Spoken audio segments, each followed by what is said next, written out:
වේදනාව. එහෙනම් මුළු ජීවිතේම කියන්නේ මොකද්ද? වේදනාවක්. මුළු ජීවිතේම මොකද්ද? වේදනාවක්. එච්චරයි.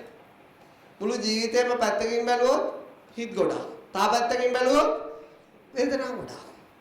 ඔයිට එහා නෑ මොනවා කරා. මූදේ ගියත් ඔච්චරයි, එවරස් ගියත් ඔච්චරයි, බැන්දත් ඔච්චරයි, ගැහුවත් ඔච්චරයි, හම්බ කරත් ඔච්චරයි, නැත්ත් ඔච්චරයි. ඇයි එහෙනම් මේ දඟලන්නේ? ඇයි එහෙනම් මේ ලෝකයා දඟලන්නේ? සබ්බේ පුතජන උන්නත්තක. පිස්සු හින්ද මොනෝ හින්දද? පිස්සු හින්ද. වෙන මොකක්වත් හින්ද නෙමෙයි. මම හොඳට කල්පනා කරලා බුදුහාමුදුරු කියන්නේ ඒක. කොහොමවත් ඉපදුනේ නම් මරණගත තියෙන වේදනාවයි අමුතුවෙන් ගේවත් දෙන්න දෙයක් නෑ. තියෙන දිහා බලන් ඉඳන් මම පාඩුවේ. කොච්චර මහන්සිුණත් මනුස්සයෙක්ට හිතකින් එහා දෙයක් හොයාගන්න පුළුවන්ද? ජීවිතේදී හොයන්න පුළුවන් සාමාන්‍ය මනුස්සයෙක්ට හිතේ එහා දෙයක් බෑ. වේදනාවට එහා දෙයක් හොයන්න පුළුවන්ද? ඔයිට එහා දෙයක් හොයාගන්න බෑ. ඇයි එහෙනම් මෙච්චර මේ කලබලයක්? අහපු එකා කියන I'm busy. පස්සේ හම්බුනේ. ඇයි මෙච්චර busy? වේදනාවලට එහා මොකක් හරි හොයාගන්න තමයි try කරන්නේ. හම්බ වෙන්නේ නෑ. මේ පාඩිය ඇවිල්ලා මේක අහගන්න විතර වේදනාවට එහා එකක් හම්බ වෙනවා. දැන් අපි මේ try එකක් දෙන්නේ මොකද්ද? වේදනාවට හිතට එහා දෙයක් හොයාගන්න. ඒක තමයි සත්‍ය. ඒක තමයි මොකද්ද? සත්‍ය. ඒක මේ මහන්සි වුණා සල්ලි බදාගත්තා, ගෙවල් බදාගත්තා, ඉඩම් බදාගත්තා, පොළොව බදාගත්තා කියලා හම්බ වෙන්නේ නෑ. ඒක හම්බ වෙන්නේ මේ වගේ අපි කියන මේ දේශනාවන් නිදහසේ අහන්න. ඒකට හම්බ වෙනවා. මොකද්ද? අපි මේ පින්නතුන්ට උගන්වන්න හදන්නේ වේදනාවට එහා ගිය දෙයක්. සිත් ගොඩට එහා ගිය දෙයක්. දෙවෙනි ගත්තාම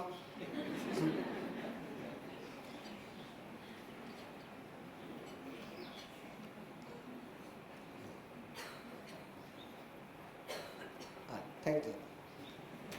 තාරියේ තුන්වෙනි එකත් එනවා. හරිද? අපි දැන් මොකද ජීවිතේ මේ උගන්වන්නේ දැන් උගන්වන්නේ ජීවිතේ. දැන් මම කියන්නේ ජීවිතය මරණය අමරණීයත්වය. දැන් අභිධර්මය වගේ හරි මේ ධර්මය ඉගෙන ගත්තාම මිනිසුන්ට ලැබෙන ඉස්සෙල්ලම මේ ජීවිතය උගන්වන්නේ. ඔව් මේ ජීවිතේ උගන්වන්නේ ජීවිතේ ඕක තමයි ජීවිතය. ඕකයි 아무තෙන් කියා දෙන්න දෙයක් නැහැ. නමුත් ඕක තේරුම් ගන්න නැතුව ඔතනින් එහාට පැන ගන්න දැන් මම ඔක කිව්වද නැත්නම් ඕක තමයි මිනිසුන්ගේ ජීවිතේ. ඔයිට එහා දෙයක් නෑ. නමුත් ඔක හරියට මිනිස්සු තේරුම් ගන්න නැතුව මේ දැඟලිල්ල නතර වෙන්නේ නෑ. දැඟලිල්ල නතර නොවන තාක්කල් මොකද වෙන්නේ? මින් එහාට පැන ගන්න බෑ. දැන් දැඟලිනවා කියන්නේ මොකද්ද? තණ්හාව තියෙන, ආසාව තියෙන. මොකක් හොයාගන්නද ආසාව තියෙන්නේ? වේදනාවක් හොයාගන්න. ඒට යනවා හොයන්න බෑ මරණකම්. මිනිසුන්ට ආසාව තියෙන සැප වේදනාවක් හොයාගන්න. මොකක් හොයාගන්නද? ඒත් ඕක ගාවට ගියාගෙන තියෙන දුක් ටික නැති වෙන්නේ නෑ. ඉතින් ඒ නිසා කොච්චර මරණකම් මිනිස්සු try කරත් පාතාලයක් පුරවන්න බැරි වගේ කවදාවත් ජීවිතේ සැපෙම පුරවන්න බෑ. ඔය යන ගමනේදී නම් බෑ. හොඳට තේරුම් ගන්න. ඒ නිසා ඔයාලට එකම බෙහෙතක් තියෙනවා. මේක නිදහසේ යහන් ඉඳලා ඔය ජීවත් වෙන විදිහට පාඩුවේ ජීවත් වෙලා මොකක් වෙන්නද මෙතනින් එහාට පැන ගන්න ක්‍රමයක් තියෙනවා. අන්න ඒක තමයි විමුක්ති මාර්ගය. ඒක මොන මාර්ගයද? විමුක්ති මාර්ගය. ඒක තේරුම් ගන්න. දැන් ජීවිතය කියන්නේ හිත ගොඩක් නම් වේදනා ගොඩක් නම් හරිද? හිතක් ඉපදුනොත් ගන්නව මොකද්ද? අරමුණ. අරමුණක් නැතුව හිතක් නැහැ. සාමාන්‍ය ලෝකේ මම කියන්නේ ආර්ය ලෝකේ නෙවෙයි. සාමාන්‍ය ලෝකේ අරමුණක් නැතුව හිතක් අරමුණක් නැතුව හිතක් තිබුණොත් ඒ හිතට මොකද්ද කියන්නේ? දැන් ඔයාලට මේ වෙලාවේ එක හිතයිනේ පහළ වෙන්නේ. ඒ හිතේ අරමුණක් නැති වෙනවා. හිතේ තියෙන අරමුණ අයින් වෙනවා. එතකොට මොකද්ද හම්බ වෙන්නේ? මොකද්ද හම්බ වෙන්නේ? දැන් ඔයාලගේ හිත මොනවා හරි අරමුණක් ගන්නවනේ. දැන් මම උපකල්පනය කරනවා. ඒක අයින් වෙනවා. එතකොට මොකද්ද හම්බ වෙන්නේ? අරමුණක් නැත්තම් හිතක් නැහැ. අරමුණක් නැත්තම් වේදනාවකුත් නැහැ. ඒ අරමුණක් නැත්තම් ජීවිතේ කිසිම වේදනාවක් නැහැ. කිසිම දැනගැනීමකුත් නැහැ. එහෙනම් ඒ මොකද්ද? ඒ මොකද්ද? ඒක තමයි අමරණීයත්වය. මොකද්ද ඒක තමයි අමරණීයත්වය. 아무තු දෙයක් නැහැ. කෙස් ගහක වෙනසක් තියෙන්නේ. ඇයි පේන්නේ නැත්තේ? කර්මේ බං කර්මේ. වෙන මොකක්ද? දැන් ඔයාලා හිතන්නේ දැන් මේක සති 50ක් ගන්නන්න ඕනේ නැහැ මට නිර්වාණ ධාතුව ගැන කියලා දෙන්න. පැහැදිලි කරලා දෙන්න. ඒක මොහොතයි. ධර්මයේ සම්දිට්ඨිකයිනේ. අකාලිකයිනේ. එහිපස්සිකයිනේ. ඒ කියන්නේ සම්දිට්ඨිකයි කියන්නේ මේ වෙලාවේ ප්‍රතිඵල තියෙනවා. මොන වෙලාවේද? කාටද? මේ වෙලාවේ කාගේ හරි හිතට මේ දේශනාව අහගෙන ඉඳලා අරමුණක් නැති වුණොත් අන්න එයාට මේ වෙලාවෙම තියෙනවා මොකද්ද? සත්‍ය ප්‍රත්‍යක්ෂ වෙනවා. මොකක් ප්‍රත්‍යක්ෂ වෙනවද? එහෙම වෙනවද නැද්ද? වෙනවා. මගේ දේශනාව අහලා ඉවර වෙනකොට සමහර එක්කෙනෙක් දෙන්නට එහෙම ප්‍රත්‍යක්ෂ වෙනවා. ඇයි මේක කරන්නේ දේශනාවක් කරන්නේ මේ විදියට. ඒ විදියට හිත හිස් වෙන විදියට. හිත මොකක් වෙන විදියටද? ඉතින් තව කෙනෙක්ගේ පින තිබුණොත් පෙර සංසාරේ පාරමී පිළිලා නම් යා මේවා අහගෙන ඉන්නකොට යා හිත හිස් වෙලා යනවා කියන්නේ. එදාම මුක්තිය ප්‍රත්‍යක්ෂ වෙනවා. මොකක් වෙනවද? ඒක මන් දන්නේ නැහැ කොයි වෙලාවක කවද වේද කියලා. ඒක ඒ දේවල් එහෙම වෙනවා. ඔයාලා දින පාඩුවේ නිදහසේ අහන්නේ. මොකක් වෙනද? අර පත්‍රකාරයක් වගේ ලිව්වොත් පත්තරේ ටිකක් ඉතුරු වෙනවා. යා නිදහස හම්බ වෙන්නේ. ඒ වගේ මේ මම කියන දේශන අහන්නේ ලියන්න යන්න එපා. මතක තියාගන්න යන්න. ඒ වෙලෙට මම මොන හරි කියවේ පාඩුවේ අහන්නේ මෙච්චරයි. ඒකේ අග තියෙනවා විමුක්තිය. මොකක්ද තියෙනවද? විමුක්තිය. ජීවිතේ කියන්නේ ඔච්චරයි. එතකොට හිතට අරමුණක් නැති වුණොත් විමුක්තිය කියලා කවුද කිව්වේ? කවුද කිව්වේ? බුදුහාමුදුරුවෝ. මොකද්ද පාලි වචනේ? අනාරම්මන මේත. මොන මේතද? අනාරම්මන නිවනේදී අරමුණක් නැහැ. මොකේදී අරමුණක් නැත්තේදී? නිවනේදී අරමුණක් තියෙන්න බෑ කියලා බුදුහාමුදුරුවෝ කියනවා. හිතට අරමුණක් නැහැ. ඒක තමයි විමුක්තිය. මොකද්ද සූත්‍රේ? පඨම නිබ්බාන සූත්‍රය. දැන් මම ඇයි මේව කියන්නේ? මට මේව ඕනේ නැහැ මේ දේශනාව කරා යන්නේ. ඔයාලා සමහරවිට මම මේ කියන දේ විශ්වාස කරන්නේ නැහැ. ඇයි? පොත් කියලා පොත් ගුල්ලුවාවත් තමයි උන්ට කියන්නේ ලියාගෙන ගිහලා බලාපල්ලා. පොත් ගුල්ලෝ ඉන්නේ පොත් කියවලා ඔළුවේ දාගෙන උන්ට මේ මොහොතේ තියෙන නිවන වැඩක් නෑ. උන්ට ඕන පොත්වල තියෙන නිවන. අන්න තියෙන පොතේ ලියලා. ඉතින් ඒ නිසා විමුක්තිය මේ මොහොතේ පවතිනවා. ඒකට කවුරුවත් දඟලන්න දෙයක් නෑ. ඔයාලට තියෙන පාඩුවේ මේ දේශනාව අහලා ජීවිතයේ තියෙන ආසාවන් ටිකක් අඩු කරගන්න. මොනවද අඩු කරගන්නේ? ආසාවල් බලාපොරොත්තු ටිකක් අඩු කරගන්න. එතකොට හිත නිකම්ම මේ මොහොතේ තියෙන නිදහස ප්‍රත්‍යක්ෂ කරගන්න. ජීවිතයක් තියෙන්නේ මේ මොහොතේ. මරණයක් තියෙන්නේ මේ මොහොතේ. අමරණීයත්වයක් තියෙන්නේ මේ මොහොතේ. ඒක ඔයාලා ළමඩට තියම්බු වෙන්නේ. ඔයාලා තුනම එක තැනක තියෙන්නේ. ජීවිතය, මරණය, අමරණීයත්වය. මොකද කිව්වේ? ජීවිතය, මරණය, ඒක මේ අර හැම පොයටම සිල් රැකලා හොයාගන්න පුළුවන් නම් මොකක් ඔය දෙන උපාසක අම්මලාට හැමදාම හම්බ වෙලා. භාවනා මධ්‍යස්ථානයේ ගාඩි දුවලා හොයාගන්න පුළුවන් මොකක් ඔය දෙන හැමදාම හම්බ වෙලා. ඒක මේ මොහොතේ තියෙන්නේ. කොයි මොහොතේ තියෙන්නේ? මේ මොහොතේ. ඒක දුවලා හොයන්න බෑ කවදාවත්. හිතේ ආසාවන් අත්හරින්න ඕන. මොනවත් අත්හරින්නවද? ඒතර නිකාම හිතේ දෙන්නපත් වෙනවා. මගේ අතර හිතේ තියෙන ආසාවල් ටික එකපාරට බැරි නම් කොහොමද? ටික අත්තරලා නිදහසේ මේ දේශනාවක් අහගෙන ඉන්න. ඒක නිකම්ම හිතේ ස්වභාවයටපත් වෙනවා. එච්චර නිදහස් හිත.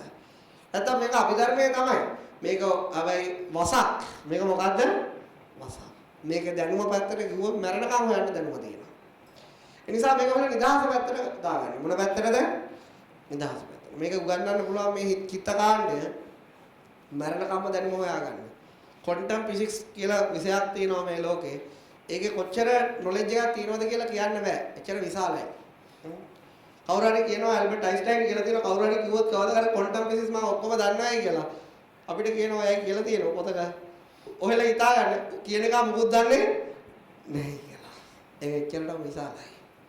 ඒකේ නොලෙජ් එක එච්චරට වැඩි. ඒ වගේම තමයි අභිධර්මය. කවුරු හරි කිව්වොත් මම අභිධර්මයේ දහම් පාසල ගන්න උපාසිකාවක් මම ඔක්කොම දන්නවයි කියලා හිතා ගන්න. ඒ බැට්ටි කිසිම දෙයක් දන්නේ නැහැ. මේ අභිධර්මයේ නොලෙජ් එකත් ඒ වගේ විශාලයි. අරක පැත්තේ රූප පැත්ත යන්නේ ක්වොන්ටම් ෆිසික්ස්. මේක කෙලින්ම යන්නේ මොන පැත්තේද? අරූප පැත්තෙන් උච්චාරණ. ඒගොල්ලෝ රූප වලින් ගිහිලා අරූපයට එනවා. මේ කෙලින්ම අරූපයට විවෘත වෙලා තියෙන මුල ඉඳලම. මොකද අරූප කියන්නේ? දැන් ඔයාලට වේදනාවක් දැනෙනවා. මොකක්ද දැනෙනවද? වේදනාවක් දැනෙනවා. කොබලනවට පෙන්වන්නේ. පෙන්වන්න පුළුවන්ද? අනේක දා අරූපයි කියන්නේ. හිතක් පහළ වෙනවා. පෙන්වන්න පුළුවන්ද? බෑ. ඇයි පෙන්වන්න බැරි? අරූපී රූපයක් නෑ. රූපයක් නෑ. ඒ නිසා මිනිසුන්ට හිත පහළ වෙනවා. වේදනාව ඇති වෙනවා. ඒ මිනිස්සු කියනවා අපිට තියෙන වේදනාවක් අපිට දැනෙන්නේ නැහැ. දැනෙන්නේ නැහැ බං දැනෙන්නේ නෑ. එහෙම වෙන්නේ නැහැ. පේන්නේ නැහැ ඒක. මගේ තේරුණාද? තව කෙනෙක්ට වේදනාව තව කෙනෙක්ට පේන යන්ත්‍රයක් තාම ලෝකේ හදලා නැහැ. ඒ නිසා ඒ වේදනාව ස්කන්ධය කොච්චරද කියලා අපිට මනින්න බෑ. ඒ කියන කතාව වලින් අහන්න ඉන්න තමයි පුළුවන්. කවුද දන්නේ බොරු කියනවද ඇත්ත කියනවද කියලා. සමහර මගේ යාළුවෙක් කෙනෙකුට සල්ලි නැතුණාම කාගෑරි ගාවට ගිහලා දුක කියනකොට ඇත්තටම දුකක් නැහැ. එහෙම ප්‍රශ්නයක් නැහැ. උට කීයක් හරි වහගන්න. ඉතින් අර අහන්න ඉන්න බැරි නිසා කීයක් හරි දෙනවා. මගේ තේරුණා. ඉතින් ඒ නිසා කොහොමද දන්නේ මිනිස්සු කටින් කියන දේවල් ඇත්තද කියලා. ඉතින් ඒ නිසා වේදනාව කියන අරූපී ධර්මය. හිත කියන්නේ අරූපේ ධර්මයක්. නමුත් මේක රූපයක් නැති වුණාට මිනිස්සුන්ට ජීවිතවලට එල්ලගන්න බලපෑම මෙතකයි කියලා කියන්නේ මුළු ජීවිතේම බලපෑමක් එල්ල කරනවා. මොකද්ද? වේදනාව. ඔයලා ඕන පොතක් අරගෙන බලන්න. ඔය ලියලා තියෙන්නේ මොකක් ගැනද? වේදනාව ගැන. මඩොල් දුවරම් බලන්න. ඒ තියෙන වේදනාව ගැන. ලෝකේ තියෙන පොතක් ලස්සනම පොතක් පාවුලෝ කයිසෝ කියලා කෙනෙක් ලියලා තියෙනවා. එයා තමයි දැනට ලෝකේ ඉන්න විශිෂ්ටම ලේඛකයා බ්‍රසීලේ. එයා එක පොතක් ලියලා තියෙනවා The Estimate කියලා. ඒකේ තියෙනවා කතාව. ඒ තියෙන්නේ මොකක් ගැනද? වේදනාව ගැන. ඉතින් මෙහෙ ලිව්වත් එකයි මෙහෙ ලිව්වත් එකයි. ඒ ලියන්නේ මොකක් ගැනද? සිද්දුවක් අරන් බලන්න. ඒ තියෙන්නේ මොකක් ගැනද? වේදනාව. ටිකක් සැප වේදනාව ගැන තියෙනවා. වැඩිපුර දුක් වේදනාව ගැන ෆිල්ම් එකක් අරන් බලන්න. ඒ බැලුවා මොකක්ද තියෙන්නේ? මිනිසුන්ට වේදනාව උපද්දවන්නේ. අපි ෆිල්ම් එකක් හදනවා. පැය ඒක දැම්මට පස්සේ මුකුත් නැහැ. සුදු වයිට් බෝඩ් එකක්. කවුද ඉන්නේ බලන්න?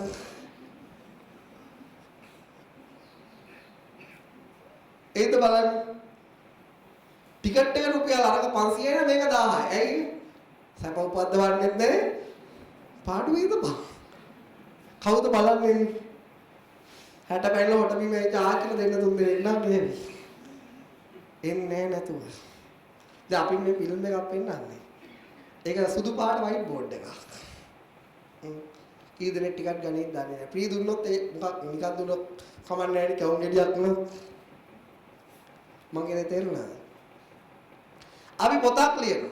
ඒ පොතේ පෙරළන පිටුවේ කිසිම අකුරක් නැහැ. කවුද ඔක ගන්නෙ? කවුද ගන්නෙ? කවුරුවක් ගන්නේද? මොනවා හරි මහාචාර්යවරයෙක් අරන් ගිහලා කබඩ් එකේ තියාගෙන අපි ලියන පොත. ජීවිතේට තියාගන්නේ ඇයි? ඌ කියනවා මූ පිස්සෙක් උන් දන්නද පොත් ලියන්න. හැම පිටුවෙම මුකුත් නැහැ.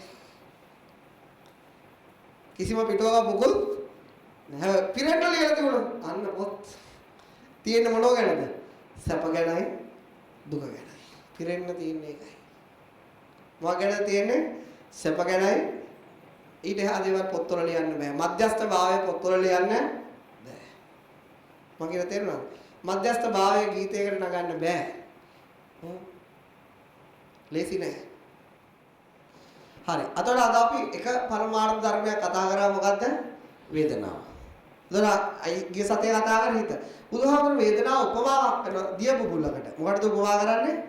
දිය බුබුලකට. දිය බුබුලක් වගේ. දිය බුබුලක් මොන වගේද? ඇති වෙච්ච තැනම නැති වෙනවා. මොකක් වෙනවද? ඇති වෙච්ච තැන වල වහිනකොට නිකන් බලන්න වතුර වලකට වැහි බින්දුව වැටෙන හැටි ඇති වෙච්ච තැනම නැති වෙනවා. නැත්තම් වීදුරුවක් කරලා තා වීදුරුව උඩට වෙලා දාන්න දිය බින්දුව දිහා බලන්න ඇති වෙච්ච තැනම වේදනාවක් ඒකයි. සැප එක වෙලාවකට දුකක් වෙනවා, දුක සැපක් වෙනවා. වේගයෙන් මනසෙන් මොකක් වෙනවද? වෙනස් වෙනවා. අරමුණක් වෙනස් වෙන වේගෙට වෙනස් වෙනවා. මොකක් වෙනස් වෙන වේගෙටද? අරමුණ වෙනස්. දැන් හොඳට පාඩු වෙන එකපාර වෙන ගහනවා. ගෙව ගමන් මොකක් වෙනවද? අරමුණ වෙනස් වෙනවා. වෙනස් වෙච්ච ගමන් වේදනාව වෙනස්. මම කියන තේරුණාද? අරමුණ වෙනස් වෙන වේගෙට වේදනාව වෙනස් වෙන නිසා වේදනාව දිය බුබුලා. මොන වගේද? දිය බුබුලා. ඒ නිසා කවුරු හරි හොඳ සැප විඳින්න යම් දෙයකට අනාගතයේ ආසාවක් තියෙනවා නම් එයා ආස වෙලා තියෙන්නේ මොකටද?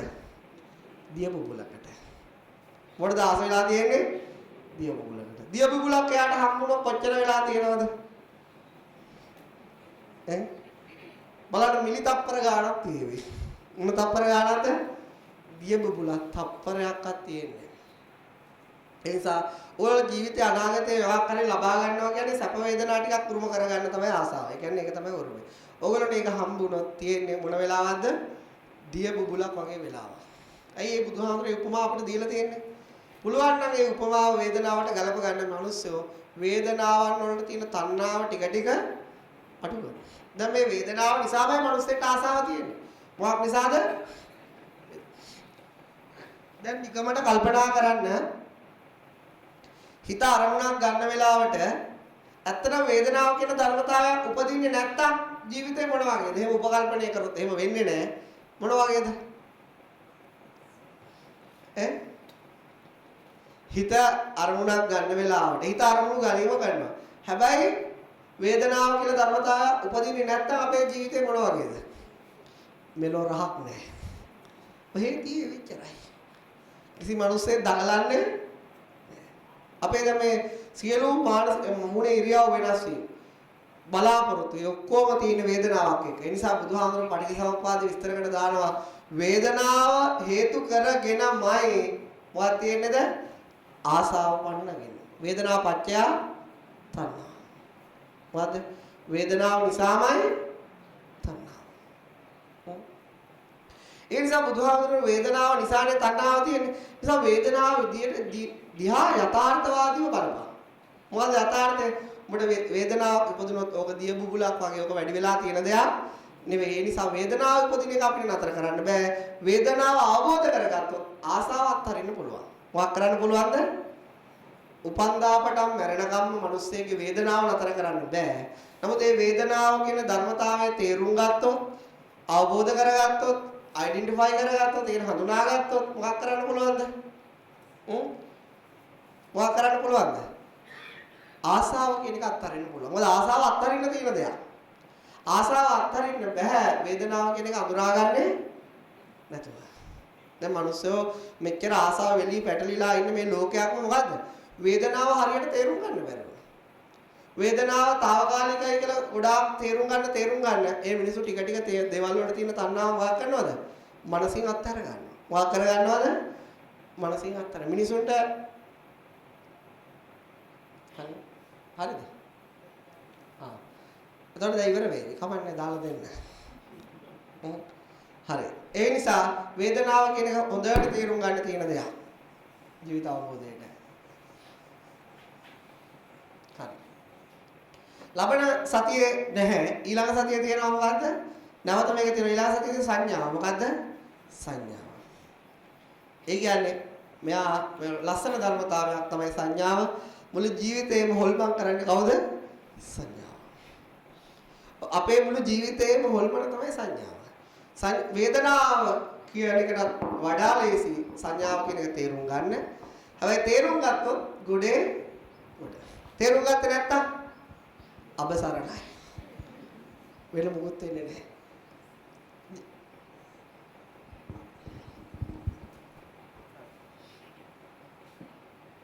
දැන් මේ අපි දැන් මේ පින්නතුන්ට 82න් දෙකක් කියනවා. 82න් කීයක් කියනවද? දෙකක් කියනවා. ලබන සතියේ නැහැ. පොය ඊළඟ සතියේ නිවාඩි මරුන් නැත්තම් එන්න සංඥාව. මොකද්ද? සංඥාව. දැන් මම එක කතාවක් කියන්නේ මගින් නතර කරා. අර පාව්ලෝ කයිසෝ ගැන කියලා ඒක ද එස්ටිමේට් කියලා පොතක් කියන්නේ. ඒ පොතේ හරි ලස්සන කතාවක් ලෝකෙට ලියවිච්ච නව කතාවක්. ඒ තියෙන්නේ මෙහෙමයි. මම කෙටියෙන් කියනවල ඕන හොයාගෙන බලන්න. ඒක හරි ලස්සන මේ ආධ්‍යාත්මික ලස්සන කතාවක් විස්තර කරනවා. ඒක තමයි ලෝකේ දැනට වැඩිම සම්මාන හම්බෙච්ච කෘතිය. ඉතින් මෙහෙම එක ළමයෙක් ඉන්නවා. එයා මේ බැටළුව හදාගන්න පවුලක උපදින්නේ. ඒ ගම හරි ලස්සන ගමක්.